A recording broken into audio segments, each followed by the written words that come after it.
2 decades after Fight Club challenged the emptiness of consumer culture and the numbness of modern life, Chuck Palahniuk returned with Adjustment Day, a novel where rebellion turns political and satire exposes our polarized world. This time, the fight is not in the basement, it's in the nation's mind. This video explores how Francisco Collado-Rodríguez uncovers its warning about ideology and the power of storytelling. The author reads Adjustment Day as a satire on political radicalism in America, from both the populist right and the politically correct left.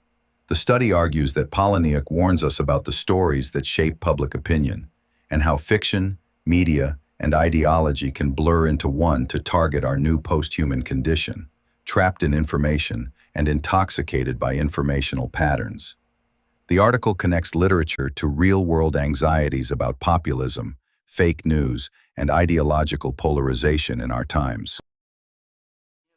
In Fight Club, angry, alienated men reclaim meaning through violence. In Adjustment Day, anger evolves into revolution, targeting politicians, journalists, and professors. However, what seems like liberation quickly becomes dictatorship. Palahniuk satirizes how movements against control can themselves become oppressive. The desire for control never disappears, it just changes shape. In Palahniuk's dystopia, the United States collapses into absurd identity-based nations. White heterosexuals in Caucasia, Black citizens in Blacktopia, and LGBTQ people in Gasia. Each new state repeats old injustices. What was meant to be freedom becomes another form of segregation and oppression. Palahniuk exaggerates these divisions to mock the obsession with purity, racial, sexual, ideological, that fuels many real-world movements today.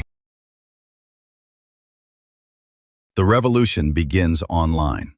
On a site called The List, users vote for who should live or die: politicians, academics, and public figures. Online votes become a weapon of mass manipulation. It's a chilling metaphor for digital populism, where likes and clicks replace truth. Collado-Rodríguez links this to philosopher Jean Baudrillard's idea of hyperreality, when imitation feels more real than reality itself. It's a warning about the seductive, violent power of information. The article also traces Palahniuk's and Baudrillard's debt to writer Jorge Luis Borges. In Borges's tales, imaginary books reshape the world. Similarly, in Adjustment Day, a single book, mistakenly titled Adjustment Day instead of Judgment Day, sparks a revolution.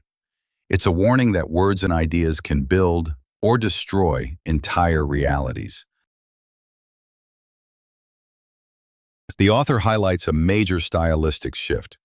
Palahniuk abandons his minimalist Fight Club voice for a broader, all-knowing narrator with many points of view. This narrative pluralism reflects his ethical message. To heal division, we must learn to see through more than one lens, to listen to multiple voices instead of one absolute truth, not rigid categories of right or wrong. The study's central concept is categorical thinking, the habit of dividing the world into rigid binaries, us versus them, good versus evil, left versus right. Adjustment Day exposes the violence born from such thinking, urging readers to question rather than divide. Palahniuk's grotesque world shows what happens when people stop questioning and start believing their side is the only truth. Every ideology becomes its own mirror image. By the novel's end, survivors from each faction meet around a campfire. They share stories instead of slogans. The article reads this as Palahniuk's call to rebuild community, to adjust through empathy, not revolution.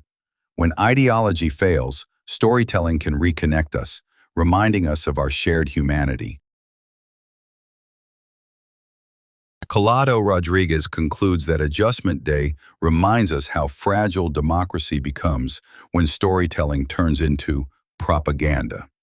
In a world saturated with information, Palahniuk sees critical thinking as an act of courage. Every narrative, political, digital, or fictional, shapes how we see reality. Every narrative holds power, and it's our responsibility to listen critically, question deeply, and keep the dialogue alive. Thanks for watching.